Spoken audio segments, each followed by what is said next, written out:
제2장.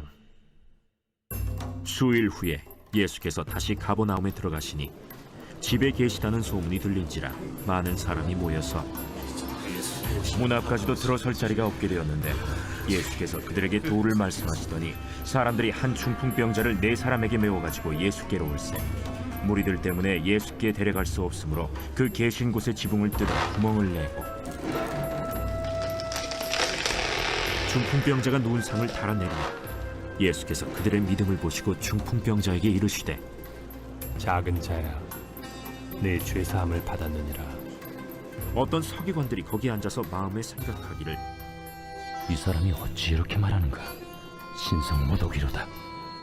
오직 하나님 한 분 외에는 누가 능히 죄를 사하겠느냐? 그들이 속으로 이렇게 생각하는 줄을 예수께서 곧 중심에 아시고, 어찌하여 이것을 마음에 생각하느냐?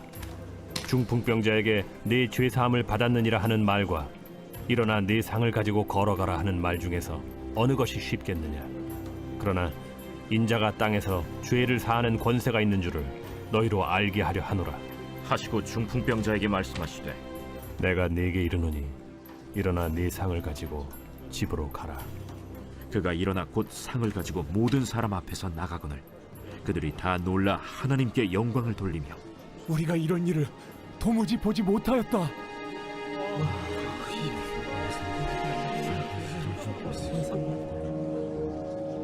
예수께서 다시 바닷가에 나가심에 큰 무리가 나왔거늘 예수께서 그들을 가르치시니라.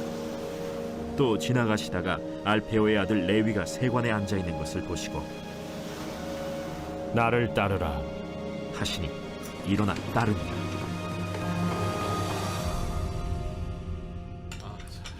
그의 집에 앉아 잡수실 때에 많은 세리와 죄인들이 예수와 그의 제자들과 함께 앉았으니, 이는 그러한 사람들이 많이 있어서 예수를 따름이러라.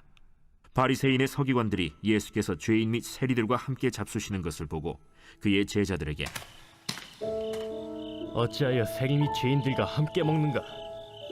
예수께서 들으시고 그들에게 이르시되, 건강한 자에게는 의사가 쓸데없고 병든 자에게라야 쓸데있느니라. 나는 의인을 부르러 온 것이 아니요 죄인을 부르러 왔노라. 요한의 제자들과 바리새인들이 금식하고 있는지라 사람들이 예수께 와서 말하되, 요한의 제자들과 바리새인의 제자들은 금식하는데 어찌하여 당신의 제자들은 금식하지 아니하나이까? 혼인집 손님들이 신랑과 함께 있을 때 금식할 수 있느냐? 신랑과 함께 있을 동안에는 금식할 수 없느니라. 그러나 신랑을 빼앗길 날이 이르리니 그날에는 금식할 것이니라.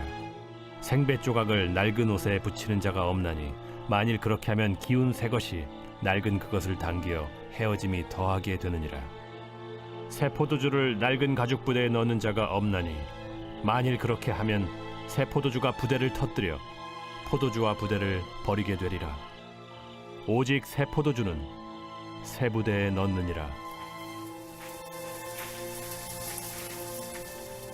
안식일에 예수께서 밀밭 사이로 지나가실새 그의 제자들이 길을 열며 이삭을 자르니 바리새인들이 예수께 말하되, 보시오, 저들이 어찌하여 안식일에 하지 못할 일을 하나이까? 다윗이 자기와 및 함께한 자들이 먹을 것이 없어 시장할 때 한 일을 읽지 못하였느냐? 그가 아비아달 대제사장 때 하나님의 전에 들어가서 제사장 외에는 먹어서는 안 되는 진설병을 먹고 함께한 자들에게도 주지 아니하였느냐? 안식일이 사람을 위하여 있는 것이요 사람이 안식일을 위하여 있는 것이 아니니 이러므로 인자는 안식일에도 주인이니라.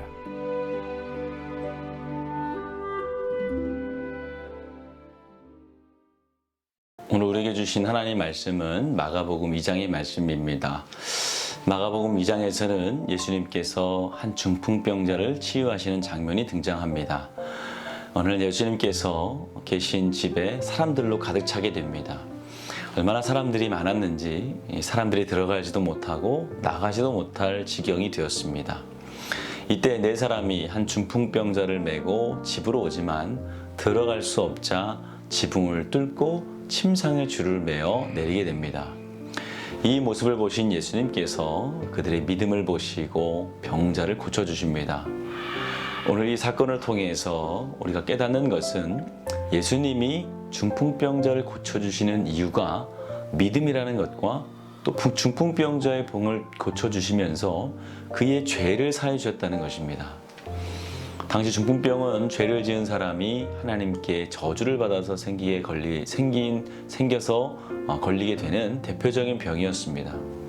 물론 모든 병이 특정한 죄를 지은 결과는 아니지만 궁극적으로는 인간에게 찾아온 질병과 죽음은 원죄로 인해서 찾아왔다는 것이 바로 사실입니다. 죄로 인해 모든 인간은 육신을 입고 있는 한 결국 병들고 죽게 되어 있습니다. 예수님께서는 중풍병자를 향해서 내 죄 사함을 받았느니라 라고 말씀을 하심으로써 자신이 죄와 사망의 법에서 우리를 용서하시고 구원해 주실 구원자이심을 나타내 보셨던 것입니다. 본문 10절을 보면 예수님께서 서기관들의 생각을 아시고 인자가 이 땅에 죄를 사하는 권세가 있는 줄을 너희가 알게 하려 하노라 라고 말씀을 하십니다. 예수님이 이 땅에 오신 목적이 바로 이것이라는 것입니다. 인간의 모든 문제는 결국 죄의 결과에 있습니다. 죄는 그 자체로도 나쁜 것이지만 하나님과 우리와의 관계를 분리시키고 단절시킨다는 데 문제가 있습니다. 우리는 주님 안에서 완전히 새롭게 된 사람들입니다. 예전에는 하나님 없이 살았을지 몰라도 이제는 하나님이 없이는 도저히 살 수 없는 그분의 자녀가 되었습니다. 그러므로 우리가 오늘 중풍병자와 같이 죄로 인해서 하나님과의 관계가 멀어져 있다면 가장 먼저 죄의 문제를 해결하고 주님과의 관계를 다시 회복해 하는 것입니다. 이것을 위해서 우리에게 필요한 것이 바로 믿음입니다.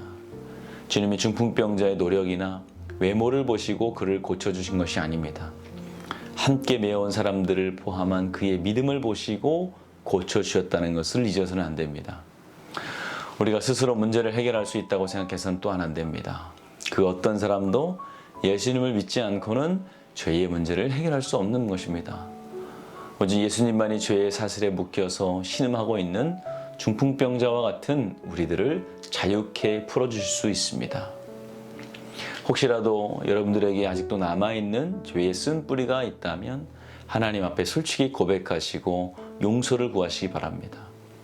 그 위대한 사도 바울도 주님 앞에서 매일 자신을 돌아보며 나는 매일 죽노라 라고 고백을 했습니다. 우리가 오늘도 주님이 주시는 새 포도주와 같은 은혜를 받을 수 있는 새 부대가 된다면 이보다 더 큰 은혜와 축복이 또 어디 있겠습니까?